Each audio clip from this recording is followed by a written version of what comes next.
Well, those increased gas costs are tied to the conflict in Iran, and right now there are various diplomatic efforts to end the fighting.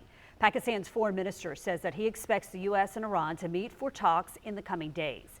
Now, at the same time, 50,000 U.S. troops are now in the region, and President Trump is threatening to expand the war if talks fail. ABC's Karen Travers has the latest tonight from the White House.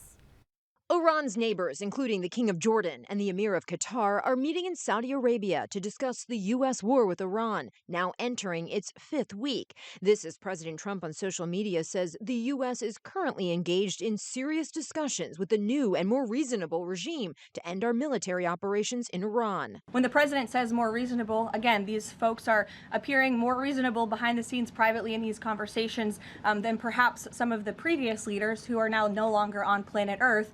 Because they lied to the United States. Secretary of State Marco Rubio on Good Morning America saying messages are being relayed through mediators, but wouldn't say who the U.S. is engaging with in Iran. Well, I'm not going to disclose to you who those people are because it probably would get them in trouble with some other groups of people inside of Iran. This as the U.S. continues its troop buildup in the Middle East. 3,500 sailors and Marines from the 31st Marine Expeditionary Unit are now in the region. A second Marine unit is expected to arrive in May. The president not ruling out a ground invasion in Iran. Press Secretary Caroline Leavitt saying the president has made it clear to the Iranian regime their best move is to make a deal, or else the United States Armed Forces has capabilities beyond their wildest imagination, and the president is not afraid to use them. Photos circulating on social media appear to show one of the U.S. Air Force E-3 Sentry aircraft totally destroyed in the aftermath of an Iranian attack on Prince Sultan Air Base in Saudi Arabia last week. U.S. Central Command has not commented on the incident,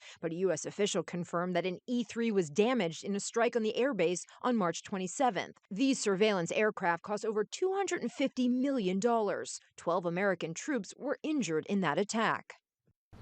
The White House continues to say President Trump has not ruled out boots on the ground in the region. As for the buildup of U.S. troops there, Press Secretary Caroline Leavitt says there are two tracks in this conflict: diplomacy and military force.